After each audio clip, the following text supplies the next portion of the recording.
Hi guys, tonight we begin in the winter of 1327, inside a muddy little hut.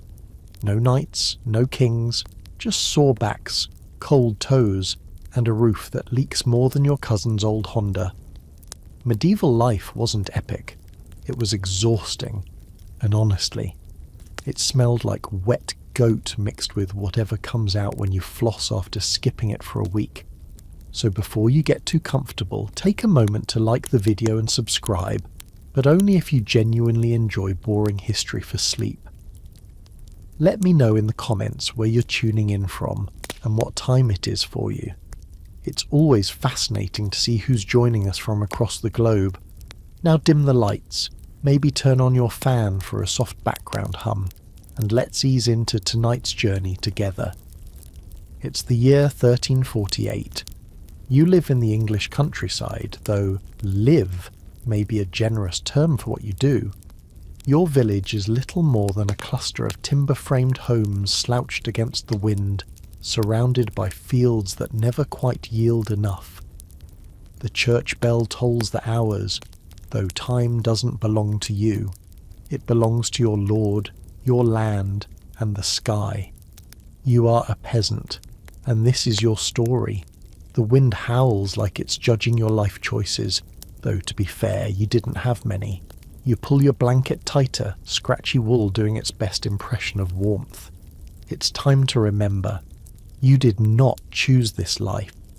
It was chosen for you, centuries before you drew your first breath on a bed of straw and animal pelts. You were born into it, the way you were born into your own skin. There was no grand arrival, no fanfare, just another mouth to feed, another soul tethered to this small patch of land by a chain of obligation you can neither see nor break. Your father was a peasant, his father before him was a peasant. You come from a proud, unbroken line of people with sore backs, dirty fingernails, and absolutely no delusions of upward mobility. The only thing passed down through the generations, aside from chronic joint pain, is an encyclopedic knowledge of mud and a lifetime debt to a man who once waved at you from a horse. For you, upward is the direction you look when you pray for rain, or the direction your soul will hopefully go when this is all over. The only other way up is the gallows, and that's a promotion few aspire to. Your earliest memory is not of a toy or a lullaby. It is the smell of wet earth after a spring rain, the slick mud squelching between your bare toes. It is the low, rhythmic grunt of the family's lone ox as it strains against the plow, its breath fogging in the morning chill. It is the rough texture of your mother's hand, the skin cracked and hard from a lifetime of hauling water and kneading coarse bread. These are the cornerstones of your world. You were born into a system, a great and grinding wheel called feudalism. It is simple in its own brutal way. The king owns the land. He grants vast tracts of it to his lords, his barons and knights, in exchange for their loyalty and their swords. They, in turn, grant small parcels of that land to families like yours. You're not a slave, not exactly. You cannot be bought or sold, but you're not free either. You're a serf, bound to the land. You cannot leave without the Lord's permission, a permission he is unlikely to grant. Why would he? You are part of the estate's value as much as the timber in the woods or the deer in the forest. You are a resource, a tool that happens to breathe. What few options exist outside this life are bleak. A son might be given to the church, a life of cold stone chanting, and, if he's lucky, learning to read. But that requires connections, a bit of silver the family doesn't have. For the desperate there is the forest and the life of an outlaw, a short life, usually ending at the end of a rope. For a daughter, the path is even narrower. Marriage, childbirth, and the high probability of dying in the process. That is the horizon. It does not expand. It is as fixed and certain as the rising of the sun, a sun you will likely spend your entire life working under. Your education did not take place in a quiet scriptorium, with the scent of ink and parchment filling the air. There were no gentle scholars guiding your hand as you learned your letters. The very concept of literacy is a distant magical thing, something for priests and clerks. Your training was far more immediate, far more practical, and it began almost as soon as you could walk. Your orientation, as a future time might call it, was your mother handing you a small wooden bucket and pointing toward the chicken coop. Your first task, collect the eggs without getting pecked. Your next, chase the geese out of the meagre vegetable patch where the cabbages grew. Playtime, as others would know it, was simply a less supervised form of chore. You learned the world through your hands, through the direct consequences of your actions. Touch the nettle, you get stung. Fail to mend the fence, the pig gets out. It's a very effective, if unforgiving curriculum. The knowledge you possess was not written in books.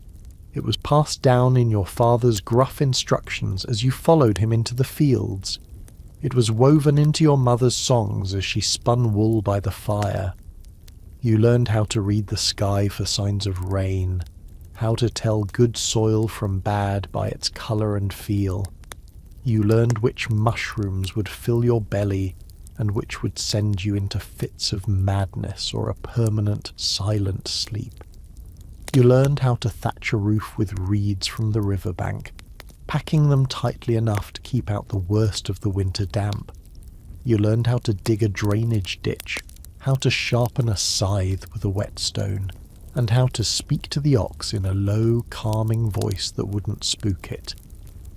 Most importantly, you were trained in the delicate art of survival. This was a social education, not an academic one. You learned to keep your head down when the Lord's reeve came to collect taxes. You learned to offer a portion of your best produce, even if it meant your own family would eat less that week. A bruised ego was better than a flogging. You learned which of your neighbours could be trusted with a shared secret, and which would whisper accusations of witchcraft if your cow produced more milk than theirs.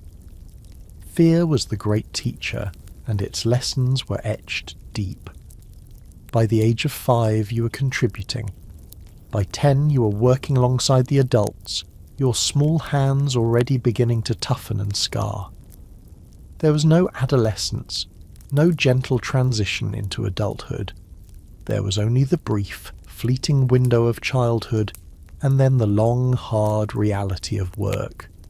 You were never prepared for philosophical questions or existential dread.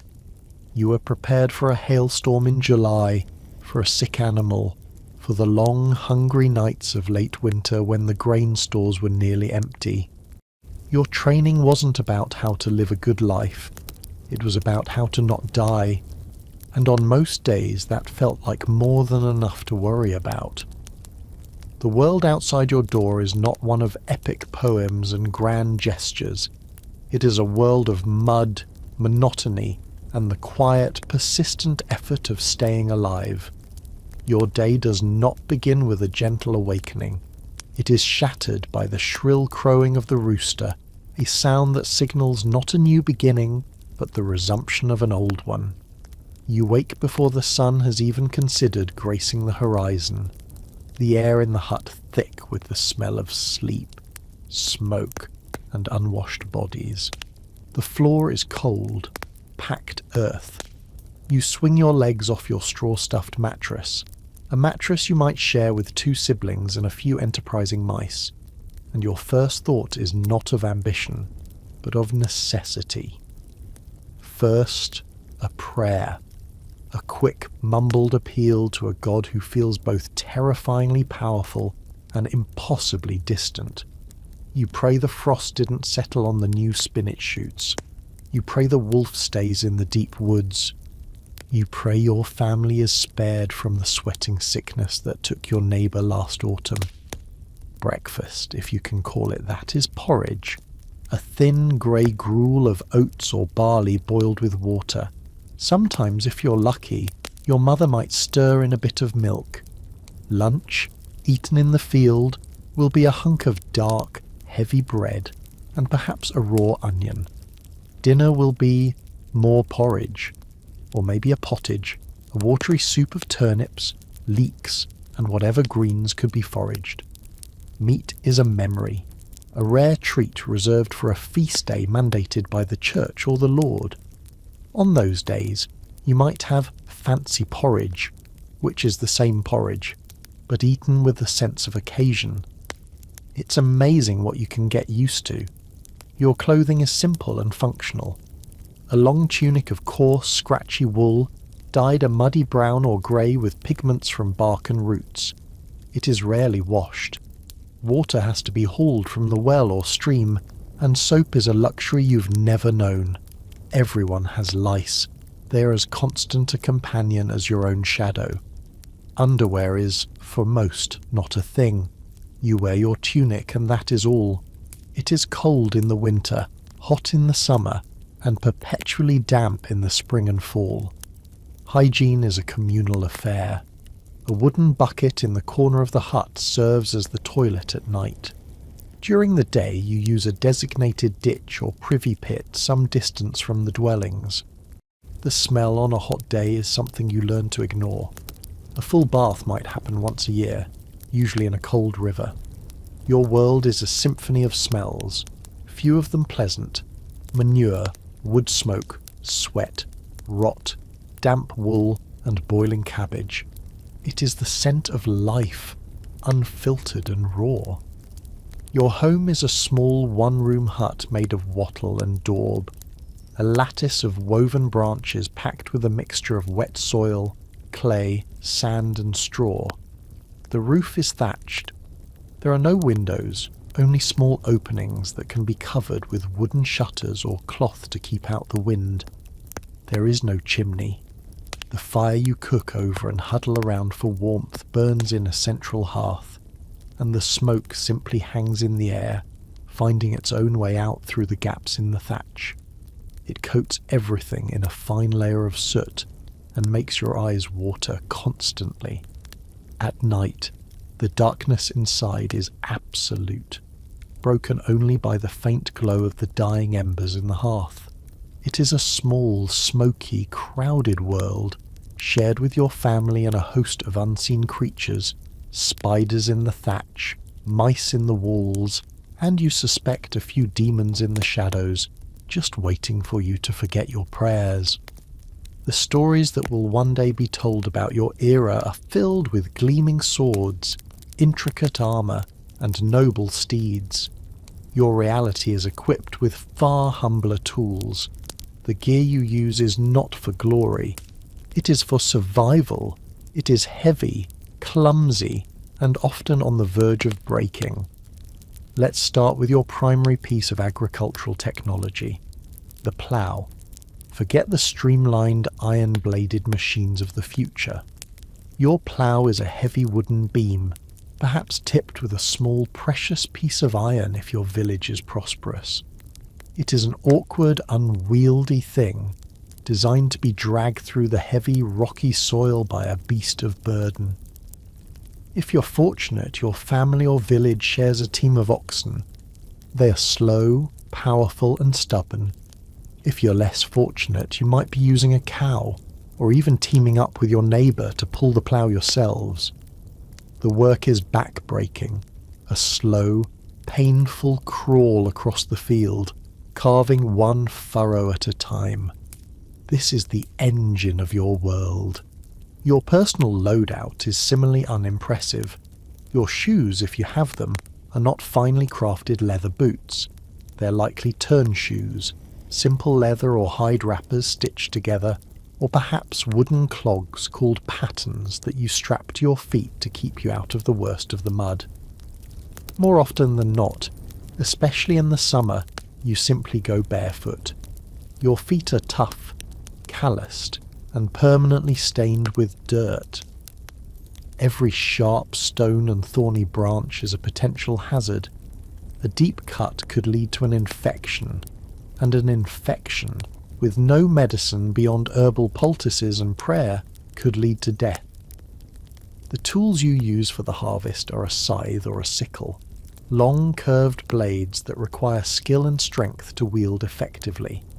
A moment's inattention can lead to a grisly injury. For smaller tasks, you have a simple knife, your most versatile tool. It's used for cutting rope, slicing bread, mending a harness, and defending yourself against a stray dog. It never leaves your belt. Your utensils for eating are equally Spartan. A wooden bowl, a wooden spoon. You might share them with a sibling. They are not dishwasher safe. They are wiped clean with a piece of bread which you then eat. Nothing is wasted. The greatest myth is perhaps the home itself. Future generations will imagine quaint, charming cottages. The reality is the wattle-and-daub hut we've discussed. The housing tech is rudimentary.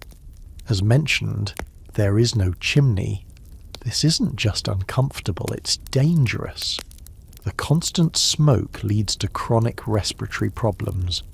Sparks from the open hearth could easily ignite the thatched roof, especially in a dry spell. A house fire could destroy your home and everything you own in minutes. Your water comes from a communal well which is often contaminated, leading to outbreaks of dysentery and other waterborne illnesses. There is no concept of sanitation. Waste is thrown into the street or a nearby pit. This isn't laziness, it's simply how things are done. This is the gear of your life. Splintered wood, dull iron, scratchy wool, and the mud that gets into everything. It is a world away from the fantasy, and it is the only world you know. Your battles are not fought on fields of honour with banners flying in the wind. They are fought in the furrows of the fields against the indifference of nature and the demands of a system designed to keep you in your place. Your duties are many, your rights are few, and the conflicts you navigate are a daily grind of moral compromises and quiet desperation. The year is divided by labour. In the spring, your battle is with the soil. Ploughing the Lord's fields, the domain, comes first. For several days a week you are obligated to work his land before you can even touch your own. This is the corvée labour demanded as rent. It is exhausting, unpaid work, and if you shirk it, the reeve will be at your door. After the Lord's land is sown, you rush to plant your own small strip, a frantic race against time and weather. Summer is a long, hot war against weeds and pests. From sunrise to sundown, you're bent over in the fields, hoeing, weeding, and praying that blight or locusts don't devour your future. The sun beats down on your neck. Your muscles scream. The monotony is a kind of mental combat, a struggle to remain focused when every fibre of your being wants to collapse. The autumn harvest is the most critical campaign of all. Everyone, men, women and children, is in the fields from dawn until dusk, reaping the grain with sickles and scythes. A sudden rainstorm can ruin the entire crop, turning a year of toil into a winter of starvation. The pressure is immense. Again, the Lord's harvest comes first. His grain is brought to his barns before yours is even cut. You watch the carts, piled high, trundle past your own meagre patch. It is a stark visual reminder of your place in the world. Beyond the fields, your duties are endless. You owe the Lord a share of everything. A portion of your grain, the best chickens from your flock, a dozen eggs. When his son gets married, you owe a special tax. When your daughter gets married, you must pay a fee for the Lord's permission. If you wish to grind your grain into flour, you must use the Lord's mill and pay the miller a portion of your flour. If you want to bake bread, you must use the Lord's oven and leave a loaf for him. The system is designed to funnel wealth upwards. leaving you with just enough to survive. Sometimes not even that. Justice is another battleground. If you are accused of a crime, you stand before the manorial court, presided over by the lord or his steward. There are no lawyers. The law is what the Lord says it is. If a fellow peasant accuses you of stealing his pig, you might be fined or put in the stocks. If you accuse the Lord's favourite knight of trampling your crops, you will be lucky to escape with just a laugh and a dismissal. The powerful are protected by the very system that exploits you. Your greatest defence is to be invisible, to cause no trouble, to attract no attention. This is the quiet, unending war you fight every day, a battle for survival in a world that sees you not as a person, but as a line item on a balance sheet. What happens when your part in this story ends? What is the legacy of a life spent in toil? For the knights and nobles there are stone tombs in the church, their likenesses carved in effigy, hands clasped in prayer for eternity. For you there is no such monument. Your passing is as quiet and unremarked upon as your life. If you die, you're likely buried in the churchyard, but in an unmarked grave. A simple wooden cross, if your family can spare the wood, which will rot and disappear within a season or two. Your name, if it was ever written down, exists only in the Lord's records, a name next to a list of rents and duties owed. When you're gone, the name is simply crossed out. You're not remembered, you're replaced. The plot of land you worked is assigned to another family. The hut you built is inhabited by new faces. The great wheel turns and your absence is barely felt. You're erased by the sheer, grinding necessity of life. The concept of social rejection is different for you. You're not cast out of high society, you're born outside of it. The rejection is inherent, a foundational truth of your existence. You're seen as fundamentally different from the nobility, cruder, simpler, closer to the animals you tend than to the lord who rules you. Their poets and chroniclers will write of your kind as brutish, cunning, or comically stupid. You are the butt of the joke, the faceless rabble in the background of their grand narrative. This rejection is most potent when you're no longer useful. If you grow old, too weak to work the fields, you become a burden. There is no retirement, no pension. You are dependent on the charity of your children, who already have too many mouths to feed. You sit by the fire, mending tools or watching the little ones, your world shrinking until it is only the four walls of the hut. You have given your entire life, your strength, your health, to the land. When you can no longer give, the land has no more use for you. What then is your legacy? It is not in stone or on parchment. It is in the blood of your children, who will inherit your debts and your duties. It is in the slight dip in the land where you dug a ditch a decade ago, a scar on the earth that will outlast any memory of your name.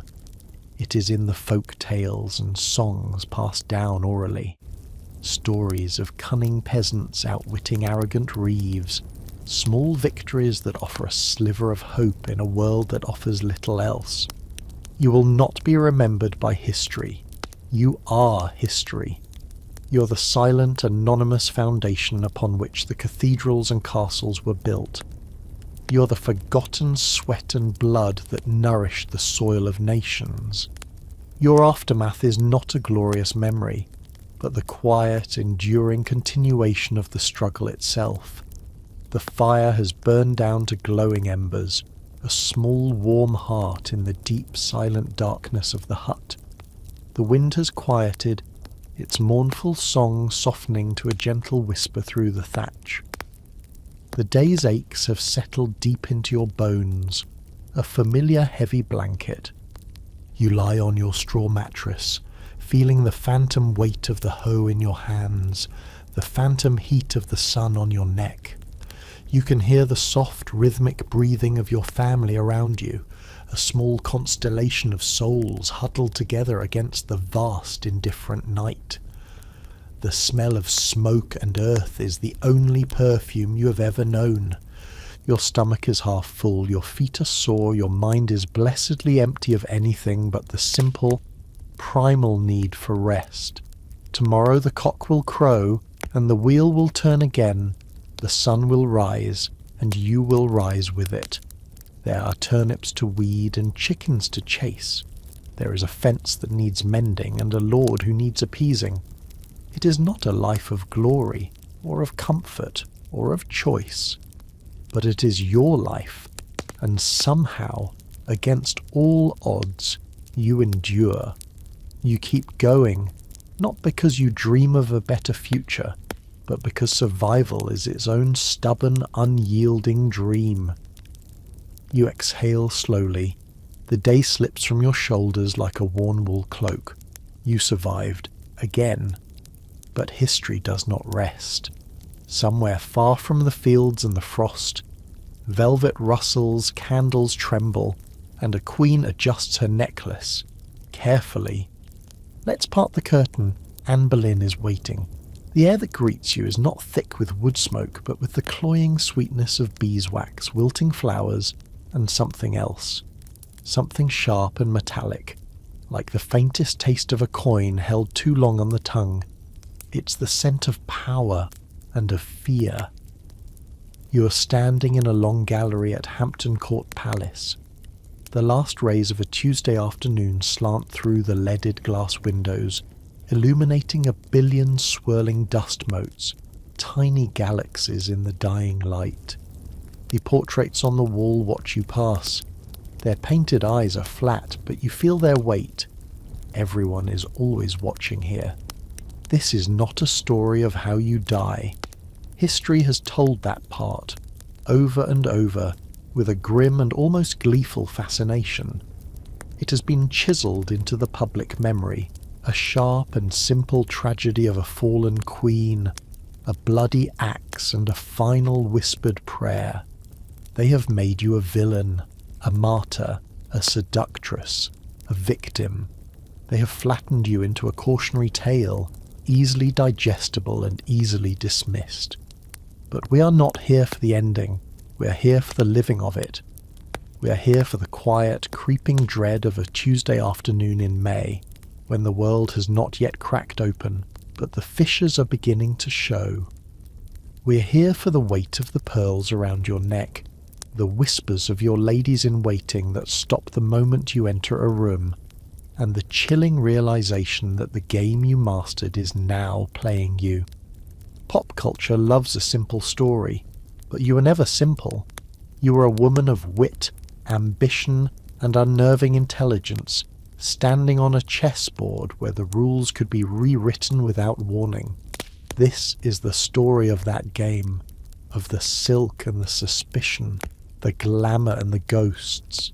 It's the story of how you lived, nervously, brilliantly, and surrounded by far too many people pretending not to listen. It was never just about the necklace. You were not born to this. Not really. You were born a Boleyn, a name that carried the scent of good stock and better ambition. Your family tree had respectable branches, dipping into the aristocracy, but it was not rooted in the ancient hallowed ground of royalty. The Boleyns were climbers. They knew the value of a good marriage, a timely favour, and a child who knew which fork to use. They were the Tudor equivalent of new money, polished to a high shine and desperate to be seen as old gold. Your father, Thomas, was a man who understood ladders. He saw them everywhere, in a well-placed word at court, in a diplomatic mission to France, in the marriages of his children. You and your siblings, Mary and George, were not so much children as assets, pieces to be moved across the great board of English politics. Mary, softer and more pliable, was moved first. She became the king's mistress for a time, a brief, pleasant dalliance for him, and a rung on the ladder for your father. She was the prologue, You were meant to be the epic. Your education was your forging. While other English girls of your station learned needlepoint and how to manage a household, your father sent you abroad. First, to the court of Margaret of Austria in the Netherlands, a place of stern Habsburg piety and intricate diplomacy. You were a maid of honour, a glorified lady-in-waiting, but you were there to learn. You watched, you listened. You learned to speak without saying a word, to command a room with a glance. Then came France, the glittering, sophisticated court of Queen Claude. This was not the stark political theatre of the Netherlands. This was a finishing school for power. Here you learned the language of allure. You mastered the art of the repartee, the quick, witty reply that could charm a duke or dismantle a rival. You learned fashion, not as mere decoration, but as armour and advertisement. You shed the clumsy English gable hood for the sleek, revealing French hood, a style that framed the face, exposed the neck, and announced you as a woman of the world. You learned to play the lute, to sing, to dance the basse danse with a grace that made it look effortless. It was never effortless. You were not beautiful, not in the classic English sense. You were not the rosy blonde ideal. Your hair was a dark, glossy sheet, your eyes so black they seemed to drink the candlelight. You were thin, elegant, with long, delicate fingers that men would later describe with an almost obsessive focus. What you possessed was more potent than beauty. You had style. You had je ne sais quoi. You had an energy that crackled in the air around you, a sharpness of mind that caught people off guard. When you returned to England, you were a marvel, a creature of continental polish dropped into the hearty, somewhat provincial English court. You were intended for a suitable marriage, perhaps to your Irish cousin, to consolidate family holdings, a sensible plan, a safe plan. But then the king saw you. Henry, a man used to getting everything he wanted, found the one thing he couldn't have. Your sister had been his for the asking. You were not your sister. When he propositioned you, you refused him. Politely, of course, artfully, but you refused. It was the most intelligent and most dangerous move of your life. In a world where women were currency, you declared yourself the treasury. You denied the king your bed, but you offered him your company, your conversation, your intellect. You ensnared his mind, and his obsession followed. For 7 years he pursued you. For 7 years you held him at bay, a delicate, protracted negotiation of power and desire. He wrote you letters, impassioned, pleading, clumsy love notes from a monarch who was used to commanding, not asking. By the time you finally said yes, he had broken with the Church of Rome, declared himself the head of a new religion, and cast aside a queen of 24 years. He had, in essence, moved heaven and earth. It all felt terribly romantic, and if you had a sense of foreboding, a quiet voice that whispered what a man would do to you when he'd already done all of this for you, well, you learned to ignore it. After all, you had won. Your training was not for a battlefield of mud and steel, but for one of silk and whispers. Your armour was not plate metal, but whalebone and embroidered satin. Your weapons were not the sword and dagger, but wit, grace, and the devastating power of a perfectly timed silence. You were a soldier in a velvet war, and your boot camp was the royal court itself. You were not taught to fight, you were taught to be. From your earliest days, the lessons were ingrained in your posture, your speech, your very breath. Your mother, Elizabeth Howard, a daughter of the Duke of Norfolk, would have overseen the first lessons. How to curtsy, not a simple dip, but a fluid, reverent sinking to the floor, back straight, eyes demurely lowered, a gesture of submission that must somehow also project dignity. You learn to walk as if floating, your feet hidden beneath layers of skirts, your torso held rigid by your stays. Moving through a room was a form of performance art. You learned the complex cartography of the dinner table, which spoon for the pottage, which knife for the meat, how to hold the goblet with just 3 fingers. You learned to eat slowly, delicately, never showing hunger, never speaking with your mouth full. A rule that seems obvious to us, but was a mark of supreme refinement in an age of hearty, often messy, feasting. Spilling wine during a royal toast wasn't just an embarrassment, it was a small, dark omen, a sign that you lacked the requisite control, and control was everything. But the real lessons, the advanced curriculum, came in France. The French court was the etiquette Olympics, and you were training for gold. It was there you learned that a smile was not a sign of happiness, but a tool. You learned the 100 different gradations of a smile. The small, tight-lipped smile for a rival's new gown. The slow, warm smile for a potential ally. The dazzling, open-mouthed smile for the King of France himself, revealing just enough teeth to show vitality, but not so much as to look feral. Your education was in the unspoken language, the subtle incline of the head that signalled understanding, the slight widening of the eyes that feigned surprise, the art of the raised eyebrow, a weapon so potent it could silence a boastful nobleman from across the room. You learned to listen, not just to the words being said, but to the spaces between them, to the hesitations, the shifts in tone, the gossip left unsaid but heavily implied. Every conversation was a dance and a potential duel. You weren't just groomed for court, you were honed. Like a prize falcon, you were trained to be elegant, sharp-eyed, and ruthlessly effective. But it is always wise to remember the nature of a prized falcon. It is beautiful, it is dangerous, and it is entirely dependent on the falconer's favour. It can be hooded and returned to its perch at any moment. Or, if it fails to perform, it can be disposed of. This was a training in constant, relentless self-awareness. You were never, ever allowed to be simply yourself. From the moment you woke to the moment you slept, you were performing the role of lady, then great lady, then queen. You had to be pious, but not prudish, witty, but not shrewish, confident, but not arrogant. Every virtue had its shadow, and your life was a tightrope walk between them in the full glare of the court. There was no manual for this, no textbook.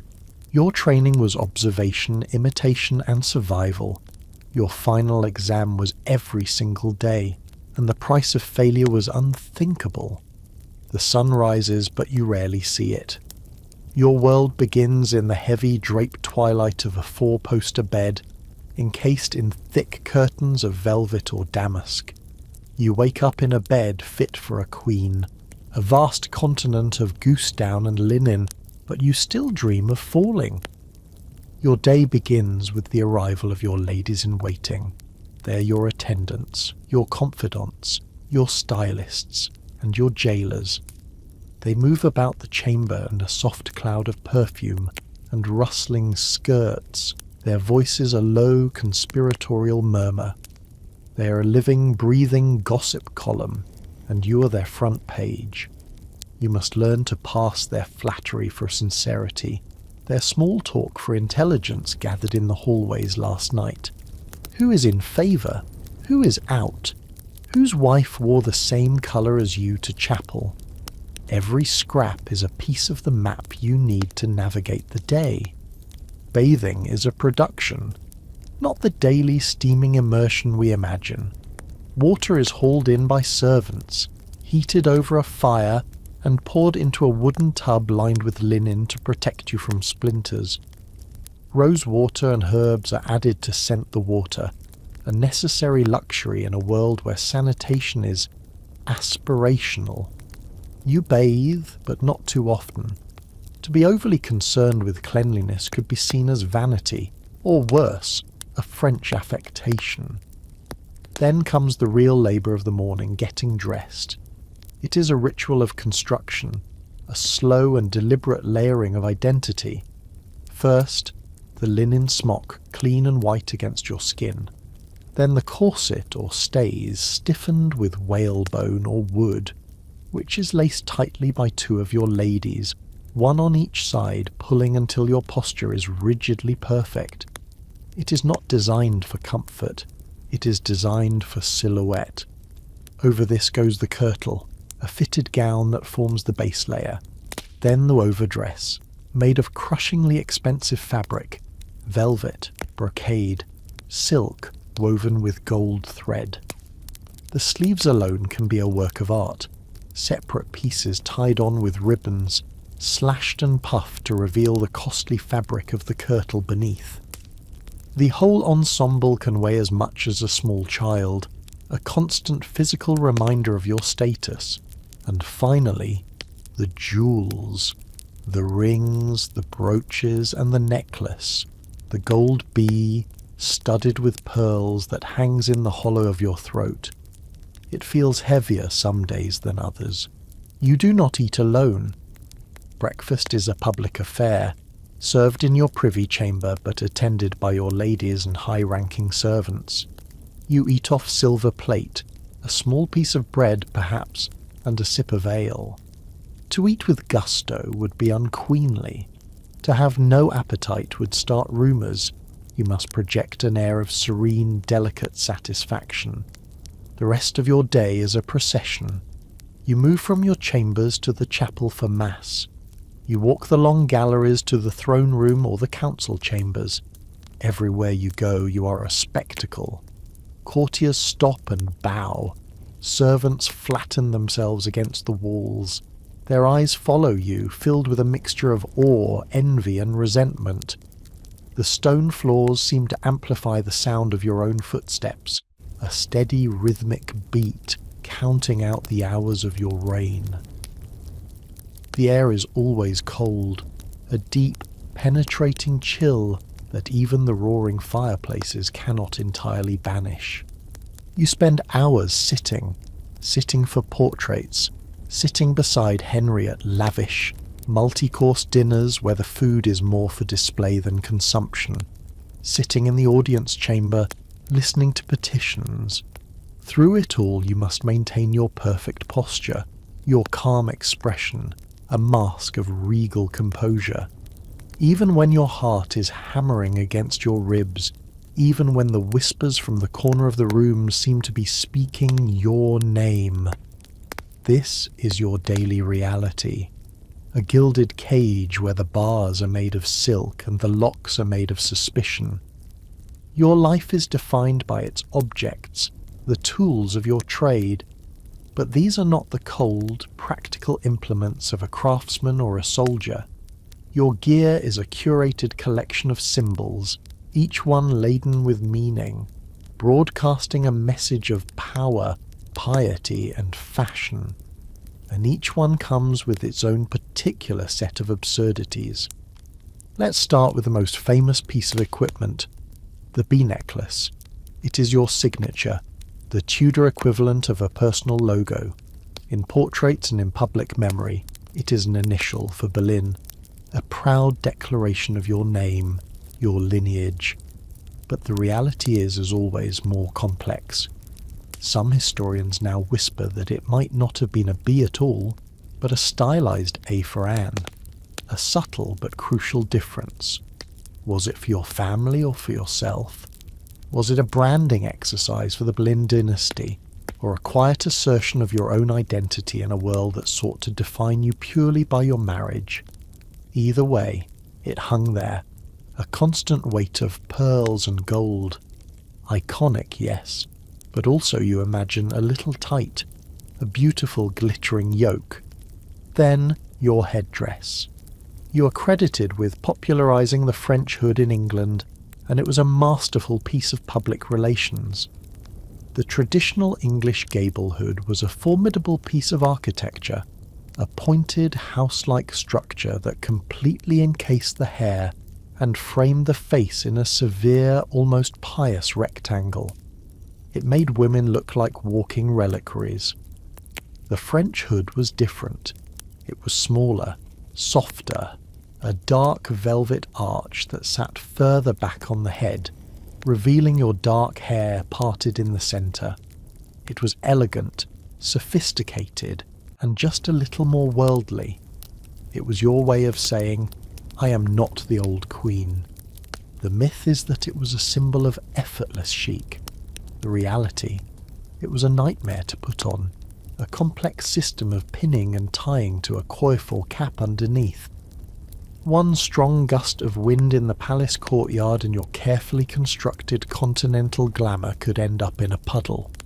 You're never without your pomander. This is a small, ornate ball of silver or gold, perforated and filled with a concoction of aromatic substances, ambergris, musk, cloves, lavender. You carry it on a chain from your girdle, lifting it to your nose when navigating the great halls. The myth is that this was to ward off the plague, the bad air, or miasma. And while that was part of the belief, the more immediate reality was that it masked the stench of 100 unwashed courtiers packed into a poorly ventilated room. It was less a medical device and more a personal air freshener for navigating the pungent realities of the 16th century. It was your defence against the overwhelming smell of sweat, bad teeth, and simmering court politics. Your primary tool of communication is the letter. These are not casual notes. Every word is chosen with the precision of a diplomat. You write to Henry, to your father, to ambassadors. You plead, you cajole, you command. Each letter is folded into an intricate packet, sealed with a splash of hot wax and pressed with your personal signet ring. The myth is that this was a private, secure form of correspondence. The reality is that it was Tudor-era email, and everyone knew your password. Letters were routinely intercepted, opened, copied, and resealed by spies and political rivals. To write anything truly incriminating was madness. So you learned to write between the lines, to use code, allusion, and a passive-aggressive politeness that could sting more than any direct insult. Your letters were public statements masquerading as private thoughts. And finally, your prayer book. You're a woman of genuine reformist faith, but your piety must also be a performance. You carry a small, beautifully illuminated Book of Hours, its pages filled with psalms and prayers. It is a sign of your devotion, a prop for the part you must play. When Henry is in a pious mood, you're seen reading it. When a stern-faced Spanish ambassador gives you a disapproving look, the book is in your hands. What are you reading, my love? The king might ask. The Psalms is always a good answer. The reality is that sometimes, while staring intently at a page depicting the martyrdom of a saint, you're simply trying to remember if it was Lord Percy or Sir Thomas Wyatt who gave you that look of pity during dinner. The book is for prayer, yes, but it is also a place to hide. Your duties are legion, your battles constant, but they are not fought in the open.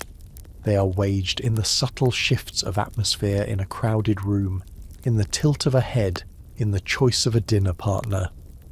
Your primary job, your entire reason for being, is twofold: to be a magnificent consort to the king, and to give him a son. Everything else is commentary. Your day is a series of strategic deployments. You must walk the halls of Greenwich or Hampton Court with a posture of unshakable serenity. This is a battle in itself. You must project absolute confidence even when your sister-in-law, Lady Rochford, has just finished whispering a detailed and likely exaggerated account of your latest miscarriage to the Spanish ambassador. You hold your head high, your smile fixed, and you do not let them see the tremor in your hands. You must attend court dinners that are exquisitely choreographed exercises in tension. Imagine sitting at the high table, the hall ablaze with 1,000 candles, the air thick with the smell of roasted swan and spiced wine. To your right sits the king, his mood as volatile and unpredictable as an English spring. And somewhere in the room, perhaps at a table just below the salt, sits a delegation of nobles who are still in their hearts loyal to Catherine of Aragon. They do not look at you, but you feel their collective glare like a physical weight. Your duty is to be radiant, to laugh at Henry's jokes, especially the ones that aren't funny, and to ignore the fact that he seems to be paying just a little too much attention to that pale, quiet girl Jane Seymour. Your battle is to hold his gaze, to remind him why he turned the world upside down for you. Hosting is another battlefield. You must throw lavish masques, hunts, and banquets. These are not parties. They are political theatre. They are designed to project an image of stability, wealth, and success.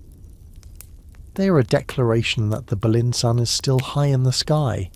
Your duty is to be the perfect hostess, charming and gracious.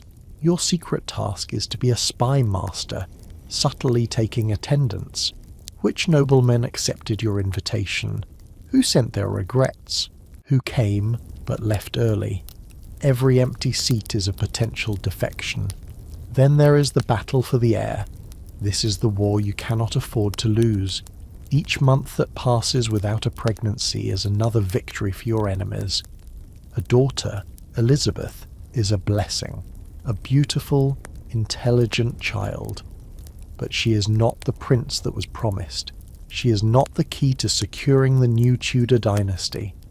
The pressure is immense, a crushing, silent weight from the king, from the council, from the entire kingdom. Your own body becomes a battleground, a source of hope and bitter disappointment. A miscarriage is not a private sorrow. It is a public, political failure. It is a sign of God's displeasure, or so the whispers say. Your most frequent duty is to kneel. You kneel for Mass in the chapel royal, the cold stone seeping through the velvet of your gown. You kneel beside Henry, a perfect portrait of royal piety. The Latin chants echo in the high, vaulted ceiling, and you feel the walls themselves are whispering your name. La Reine Anne, the concubine, the whore. You close your eyes and pray. You pray for a son. You pray for the king's love to remain true. And perhaps, in the most secret corner of your heart, you pray for an escape you cannot even name.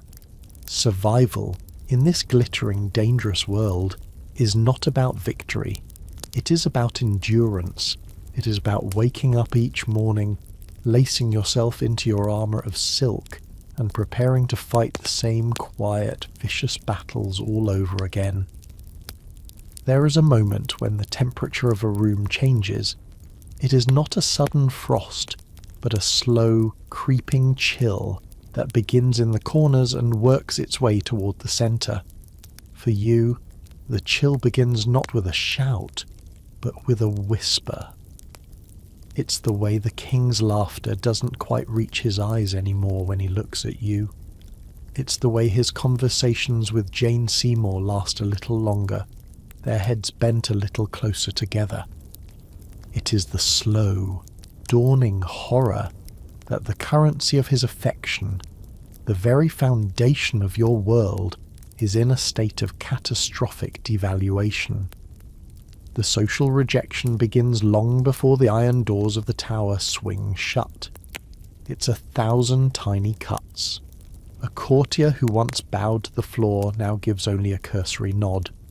A lady-in-waiting who once hung on your every word now seems distracted, her eyes darting over your shoulder. Invitations to private suppers become fewer. The jokes no longer land. You're still the queen, but you're becoming a ghost in your own court, a spectral presence people are beginning to look through. Your allies, once so numerous, grow quiet. They know the rules of this game. Survival is paramount, and loyalty is a luxury few can afford when the king's favour shifts. To be seen as your friend is to be marked. Conversations stop when you approach. People find urgent business elsewhere. The isolation is deafening, a roaring silence that fills the grand, echoing halls. You're surrounded by hundreds of people, yet you've never been more alone. Then the whispers solidify into rumours, ugly and fantastical. They say you are a witch, that you ensnared the king with spells. They say you have a sixth finger, a devil's mark. One bad rumour, and your virtue is in question. 2, and your life is on the line. The accusations, when they finally come, are a grotesque caricature of reality. Adultery with 5 men, including a court musician and your own brother. Incest. Treason. The charges are designed not to be believed, but to be so shocking, so monstrous, that they obliterate any possibility of sympathy. They are designed to make you untouchable. The ultimate betrayal comes from your own circle. Your ladies, the women who dressed you, who shared your meals, who heard your private fears, are questioned. Under pressure, or perhaps in exchange for their own safety, they offer up damning tidbits. A careless word you spoke, a flirtatious glance they can now reinterpret as evidence of infidelity. Mark Smeaton, the handsome lute player, confesses under torture, his words sealing your fate. Your brother George is condemned on the flimsiest of evidence from his own wife. The very people who made up the fabric of your daily life are the ones who help unravel it, thread by thread. This is the true social rejection. It is not just being cast out, it is being methodically dismantled by the society you once ruled. Your identity as queen is stripped away, then your honour as a wife, then your dignity as a woman. By the time you're led to the barge that will take you to the Tower, you're no longer Anne Boleyn, Queen of England. You're a condemned traitor, a pariah. The crowds that line the Thames to watch you pass are silent. Not with sympathy, but with a kind of fearful curiosity. They are watching a star fall from the heavens, and they are glad it is not them. The social contract of the court is brutal and simple. When the monarch discards you, everyone else follows suit. Your usefulness has expired. The aftermath is not a slow fade into obscurity. It is a sudden, violent erasure. Your story did not end on the scaffold, it simply changed form. Your footsteps echo now, softer, in the long galleries of Hampton Court and the cold corridors of the Tower. No one speaks your name without a slight pause, a small intake of breath. You became a ghost story, a cautionary tale whispered to ambitious young women for centuries to come. A queen so brilliant and so bold that she had to be extinguished. The gossip faded as all gossip does, leaving behind only the hard, polished stone of myth. The intricate politics, the daily anxieties, the quiet moments of triumph and terror, all of it was compressed into the simple, brutal narrative of your fall. They remember the pearl necklace, the raven hair, the final dignified speech. They forget the witty conversationalist, the shrewd political player, the woman who read reformist texts in a court still clinging to the old ways. They forget the human. You were ambitious, you were brilliant, you were mortal. And if that Tuesday in the Tudor court taught the world anything, it is that being queen was infinitely more dangerous than being common. The higher you climb, the further there is to fall. And the fall is always lonely. Now, close your eyes and drift. The hearth in the great hall has gone quiet, its embers glowing a dull, sleepy red. A single candle flickers against the stone, casting long, dancing shadows that look like ghosts. Your breath, slow and steady, joins the countless others that have risen and fallen within these walls. It fades into history. The bells won't ring tonight. Not for you.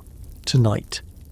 We are not in a castle, cold with the sweat of stone. We're not on a battlefield choked with dust and iron. We are somewhere warmer, somewhere closer.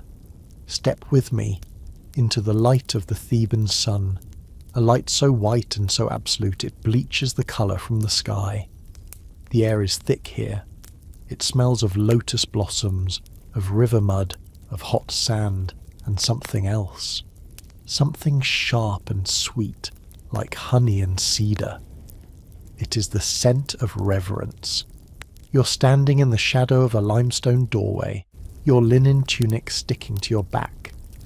Before you, the world is a stage of blinding sun and deep, cool shadows. This is the Egypt of the god-kings, the new kingdom at its zenith. A world of impossible monuments and intricate beliefs, where the line between heaven and earth is as thin as a papyrus sheet. But you are not a priest who speaks to the gods. You're not a warrior who expands the borders of this eternal empire. You're not even a scribe, whose careful hand will write the histories that we read tonight. Number, you are the one who ensures the god himself looks the part. You are the keeper of the divine hairline, the guardian of the sacred curls. You are the royal wigmaker to the living Horus, the Pharaoh of Upper and Lower Egypt. And your life's work, your entire legacy, is built upon a foundation of human hair, beeswax, and a quiet, desperate prayer that the afternoon heat will not cause a divine embarrassment. Pop culture gives us the gold and the glamour. It shows us the coal-lined eyes and the serene, timeless profiles carved in stone. It forgets the silent, frantic artifice required to maintain that serenity. It forgets the very human problem that sits, quite literally, on the head of a god. Tonight, we uncover the story not written in the grand hieroglyphs. We explore the quiet, high-stakes world of the Pharaoh's Wigmaker, and the ever-present scandal of the sweaty headdress. You were not born into the golden light of the court. You were born in the dust. Not the miserable dust of a field labourer, but the specific respected dust of an artisan. Your world is Deir el-Medina, the village of the tomb builders, nestled in a fold of the Theban hills, a place that exists for a single, sacred purpose, to build the Pharaoh's eternal home in the Valley of the Kings. Your childhood home is made of mud brick, cool and dark inside. The air smells of your mother's loom, the earthy scent of linen threads, and the sharp tang of the pigments she uses to dye them. It smells of your father's work, the fine powder of limestone and alabaster that clings to his tunic and settles in the lines on his hands. He carves the elegant canopic jars that will hold a nobleman's organs for eternity. He's a man of quiet, immense skill. He creates permanence. You were a quiet child. While other children chased dogs in the narrow, sun-baked alleys, you watched your parents' hands. You saw the way your mother could weave a complex geometric pattern without a moment's hesitation. You saw how your father's chisel could coax a serene face from a lifeless block of stone. You learned, without being taught, that the world was shaped by patient, skillful fingers. Your own fingers were never idle. You didn't have toys, not really. You had scraps. You braided palm fibres into tiny, intricate ropes. You wove patterns from discarded linen threads. You once spent a week crafting a doll's wig from the dark, coarse hair of a goat, fixing each strand to a piece of hardened clay with acacia gum. It was a lumpy, ridiculous thing, but the braids were perfect. Someone noticed. They always notice in a village like this. where every skill is a resource for the state. It might have been the overseer who came to inspect your father's latest set of jars. He saw you, hunched in the corner, your small face a mask of concentration as you tried to plait a silver thread into a lock of wool. He did not smile. He simply watched, his gaze assessing. Your calling was not a choice. It was a summons. A few weeks later, a man from the temple workshops arrived. He didn't speak to you, but to your father. There were tests. You were asked to string a collar of tiny faience beads in a complex pattern, your fingers feeling clumsy and huge under the gaze of the official. You were given a small, damaged comb of ivory and a knot of fine human hair, and told to untangle it. You did not look up. You simply worked. Your world narrowed to the task in your hands. When it was over, your father placed a hand on your shoulder. He looked proud, but also sad. You had been chosen. You were leaving the dust of the village for the polished floors of the royal workshops. It was a great honour, a path to status, to better food, to a life away from the stone quarries. It was also a cage, gilded and scented with lotus, but a cage nonetheless. You were no longer your parents' child.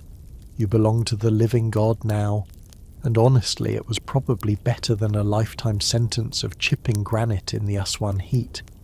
Probably. Your new home is the Perank, the House of Life. It sounds grand, a place of cosmic secrets and divine knowledge, and it is. But it is also a workshop, a sprawling labyrinthine complex of rooms and courtyards attached to the great temple, humming with the quiet, intense industry of holiness. Your apprenticeship begins in silence. You're assigned to a master wigmaker, a woman named Merit. She is old, her back permanently stooped, her face a roadmap of wrinkles. She does not greet you. She does not ask your name. She simply points to a pile of human hair in the corner of the room, your first lesson. For a month you do nothing but sort hair. It arrives in baskets and sacks, offerings from devout women, tribute from conquered Nubian territories, or purchased from merchants. It is your job to sit on a reed mat hour after hour and separate it. You learn the feel of good hair, strong, glossy and dark. You learn to identify the brittle, sun-scorched hair of a peasant. You separate it by length, by colour, by texture.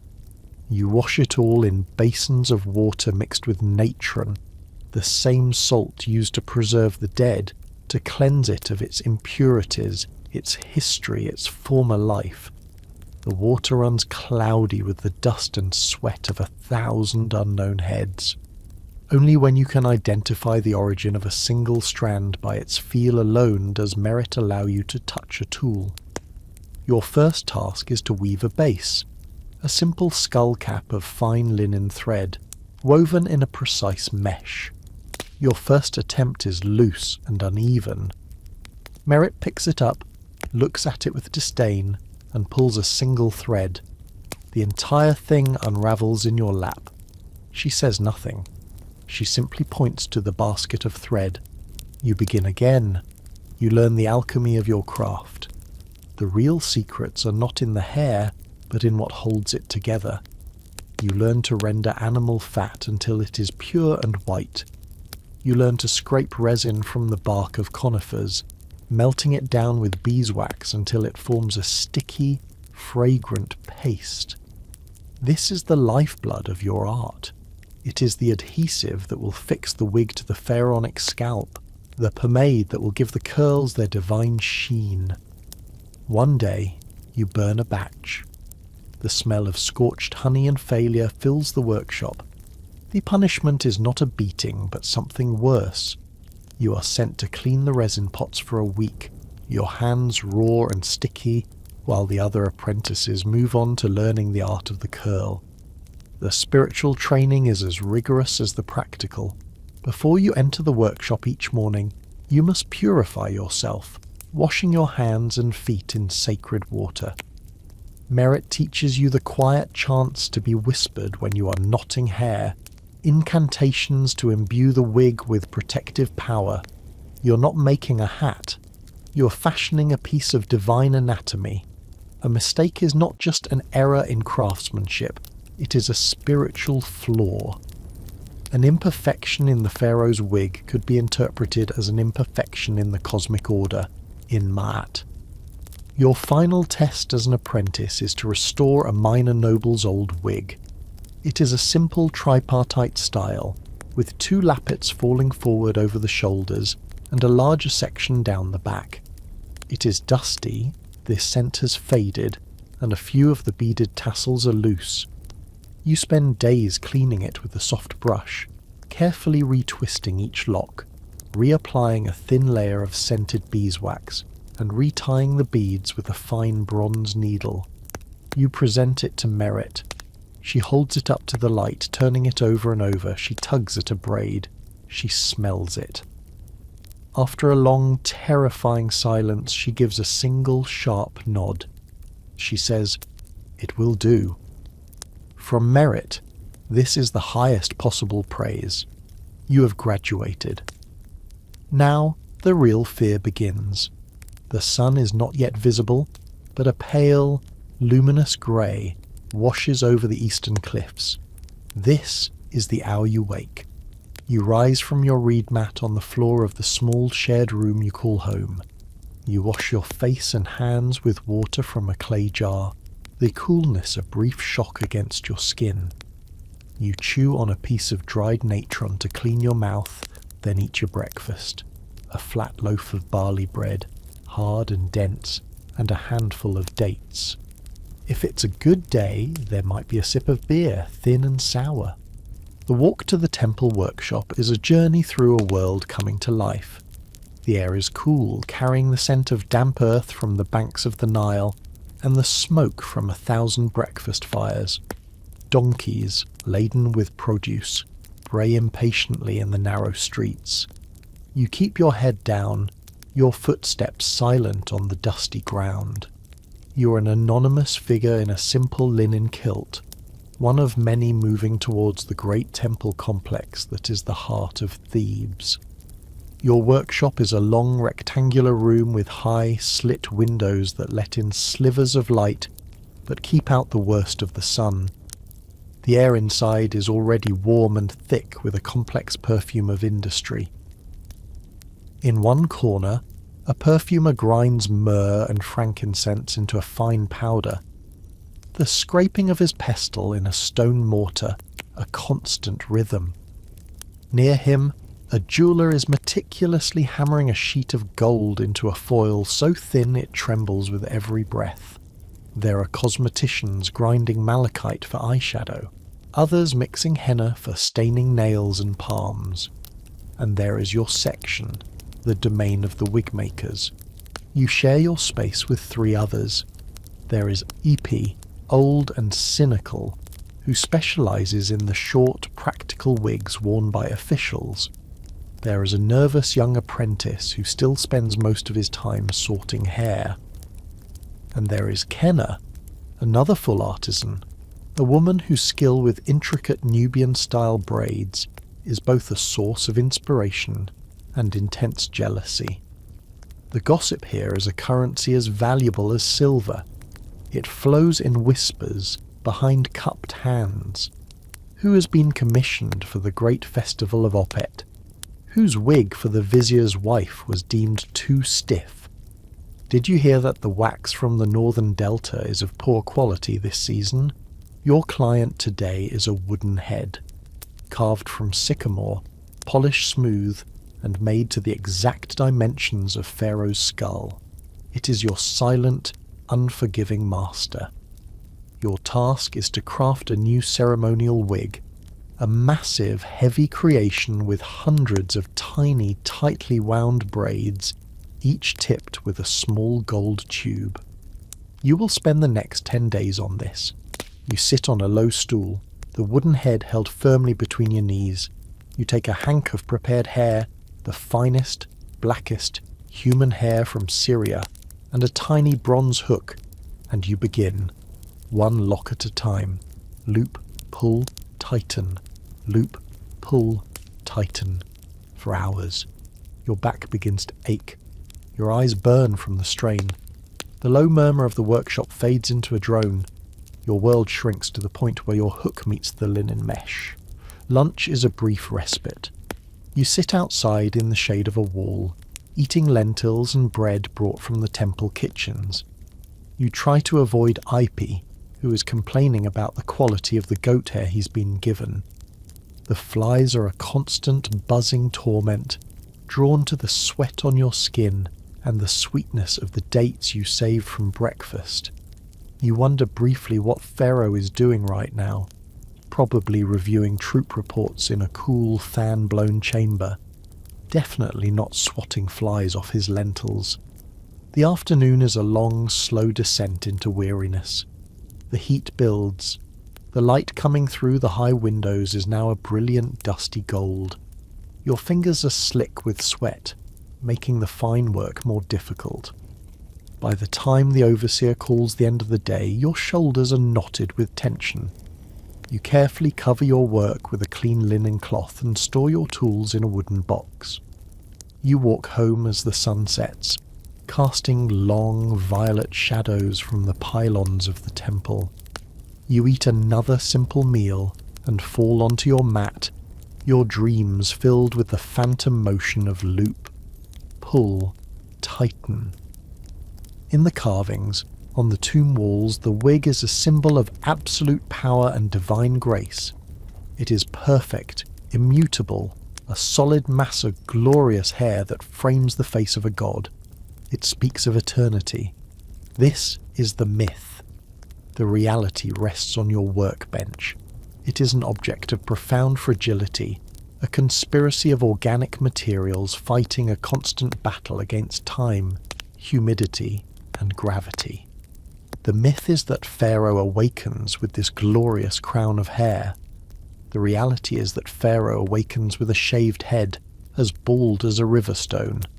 The divine coiffure is a construction, an elaborate illusion, and you are its architect. Let's examine your tools. This is the arsenal of an illusionist. Your primary weapon is the wig stand, the tep. It is not just a block of wood. It is a portrait in sycamore, carved with painstaking precision to the measurements of the royal cranium.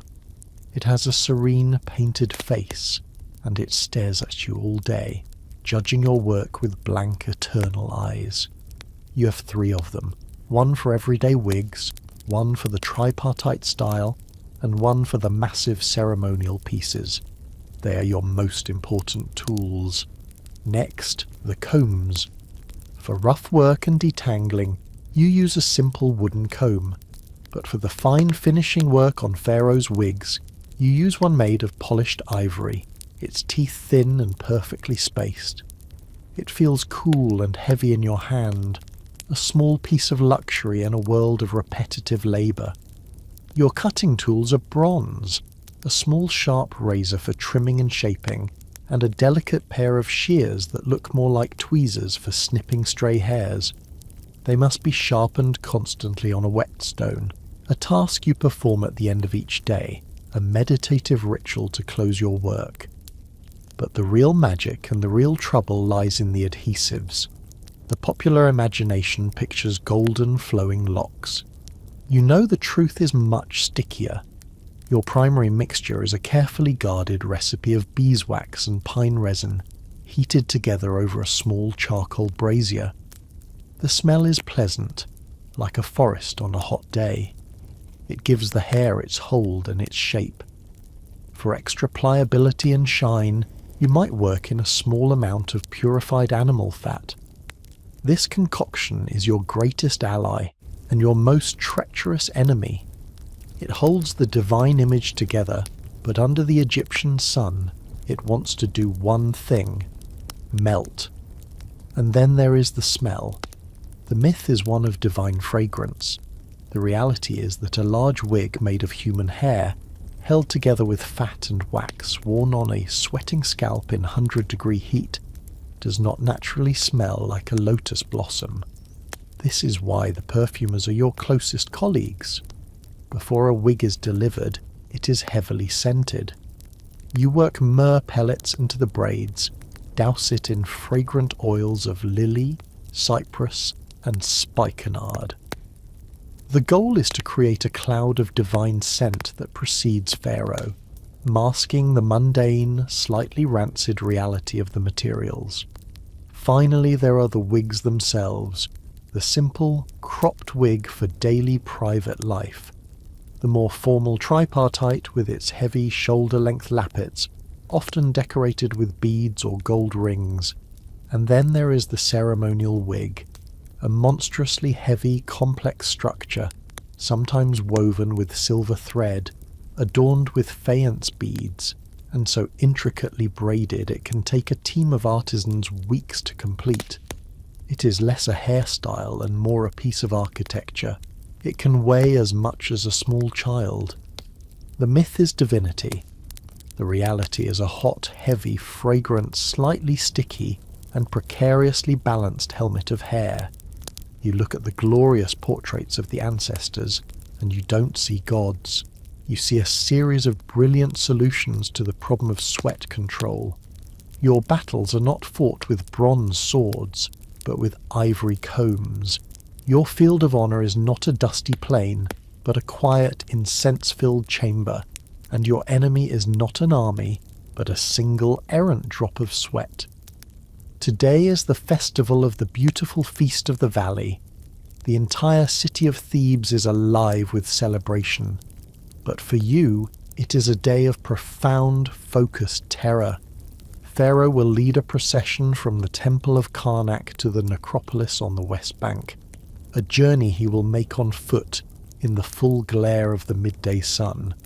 He will be wearing the great ceremonial wig, the one you just spent 2 weeks building. Your day begins in the pre-dawn darkness, but not in your own home. You are summoned to the palace before the first light. You and a small team, a perfumer, a coal artist, a master of the royal wardrobe, are assembled in an antechamber waiting. No one speaks. The air is still and cool, but you can feel the sweat beading on your own brow. An attendant summons you. You enter the royal dressing chamber. It is a large room, its walls covered in brightly painted scenes of gods and victories. In the centre, on a simple stool, sits Pharaoh. He is a young man, but today he seems ageless. His head has already been shaved clean and anointed with cool scented oil by a priest. He is a blank canvas. Your wig, your masterpiece, is brought in by 2 attendants.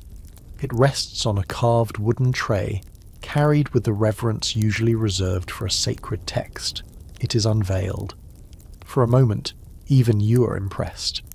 The hundreds of tiny braids, each tipped with a tube of gleaming gold, catch the light from the oil lamps. The scent of lotus and myrrh fills the room. Now comes your moment, your battle. Your hands must be perfectly steady. You and another artisan lift the wig. It is heavier than you remember. You approach the living god. You do not look at his face, only at the top of his oiled scalp. With a slow, practiced movement, you lower the massive edifice onto his head. It must sit perfectly, not a millimetre too far forward or back. The internal strapping, which you spent a day perfecting, must be secure. The side lappets must fall in perfect symmetry over his shoulders. Pharaoh does not move, he does not speak, he simply breathes. You can feel the warmth radiating from his scalp, and your heart quickens. The adhesive needs that warmth to soften and take hold, but too much warmth. You step back. The coal artist moves in to darken the royal eyes. The wardrobe master adjusts the magnificent pleated kilt. You stand to the side, your eyes locked on the wig. You watch it, you feel it, as if it was still a part of your own body. Then the procession begins. Pharaoh steps out into the sunlight. The roar of the crowd is a physical wave. You're not in the procession. You are a ghost, moving along the edges, your gaze fixed on your handiwork.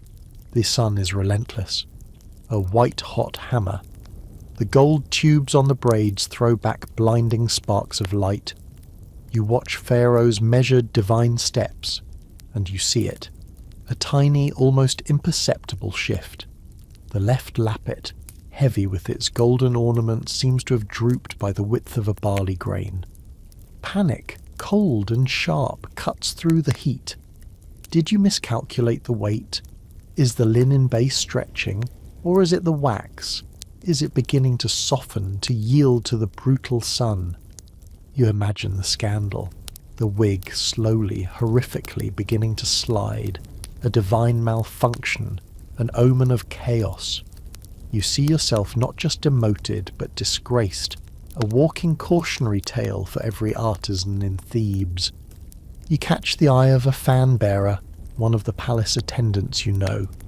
You make a tiny, almost invisible gesture with your head, a slight flick towards the left side of Pharaoh. The attendant understands. He moves with subtle grace, positioning himself so the large feathered fan he carries creates a gentle, cooling breeze, not just for Pharaoh's face, but for the side of his head. You watch for an eternity. The procession moves on. The lappet does not slip further.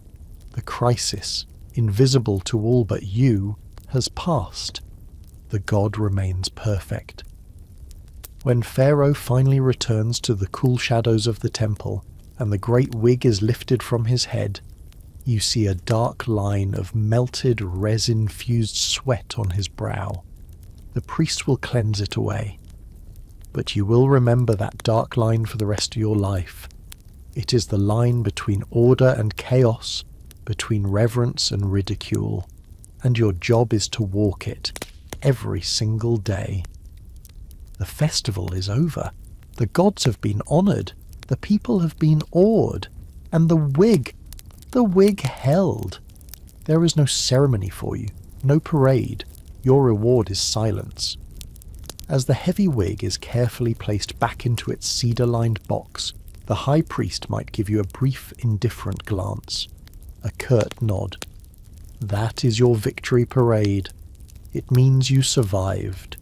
It means you will be given more hair, more wax, and another impossible deadline. Tonight, in the artisans' quarters, you might be given an extra ration of beer. You drink it, and the bitter taste is the taste of profound, bone-deep relief. Success is not praise.